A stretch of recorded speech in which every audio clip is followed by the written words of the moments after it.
CM Revanth ఎస్టీలకు ప్రత్యేక ప్రాధాన్యత ఇస్తున్నారని చెప్పారు. ట్రైకాట్ చైర్మన్ బెల్లయ్య నాయక్ హైదరాబాద్ గాంధీ భవన్ లో పీసీసీ ఎస్టీ సెల్ ఆధ్వర్యంలో ఏకలవ్యుడి జయంతి ఉత్సవాలు నిర్వహించారు. గత బీఆర్ఎస్ సర్కార్ ఎస్టీలను పట్టించుకోలేదన్నారు. ప్రభుత్వం ఏర్పడ్డ వెంటనే సీఎం రేవంత్ 305 కోట్లు విడుదల చేసి ఏకలవ్యుడి వారసుడిగా నిలిచారన్నారు. రుణమాఫీపై ప్రతిపక్షాలు చేస్తున్న అబద్ద ప్రచారాల్ని నమ్మొద్దన్నారు బెల్లయ్య నాయక్. కాంగ్రెస్ హయాంలో రైతులందరికీ న్యాయం జరుగుతుందని హామీ ఇచ్చారు. ఎడమ చేతి పుట్టనవేలితో రాజ్యాన్ని పాలించినటువంటి మహావీరుడు ఏకలవ్యుడు. కాబట్టి ఆయన జయంతిని జరుపుకోవడం చాలా సంతోషం. ఆ జాతి వారసులుగా ఇవాళ ఎరకల జాతిని కాపాడుకునేటటువంటి బాధ్యతను కాంగ్రెస్ పార్టీ తీసుకున్నది. మా ముఖ్యమంత్రి రేవంత్ రెడ్డి గారు ఇప్పటికే ఎరకల కార్పొరేషన్ కోసం ప్రయత్నాలు జరుగుతున్నాయి. ట్రైకార్ నాకు స్పష్టమైనటువంటి ఆదేశాలు ఇవ్వడం జరిగింది. ఇక్కడ 12 ప్రధాన తెగలున్నాయి.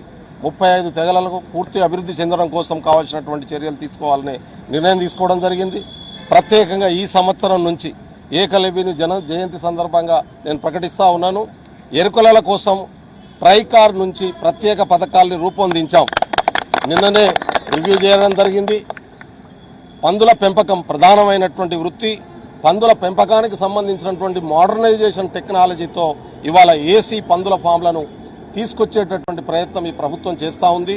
30 లక్షల 50% సబ్సిడీ, 30 లక్షల సబ్సిడీ వరకు ఇచ్చేటటువంటి నిర్ణయాన్ని కూడా ఈ ప్రభుత్వానికి ప్రతిపాదనలు పంపడం జరిగింది, మా ప్రభుత్వానికి.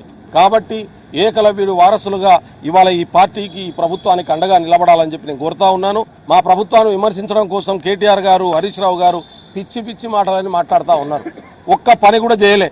గత 2 సంవత్సరాలు పాలించిన 10 సంవత్సరాల్లో 2 సంవత్సరాల నుంచి ట్రైకార్కు ₹1 నిధులు విడుదల చేయనటువంటి దుర్మార్గమైన ప్రభుత్వం ఏదన్నా ఉన్నదంటే టీఆర్ఎస్ ప్రభుత్వం, బీఆర్ఎస్ ప్రభుత్వం. కానీ మార్చి 30 నాడు మా ప్రభుత్వం రాగానే ఏకకాలంలో ₹305 కోట్ల రిలీజ్ చేసినటువంటి చరిత్ర రేవంత్ రెడ్డి గారిది, మా ప్రభుత్వానికి, కాంగ్రెస్ ప్రభుత్వానికి.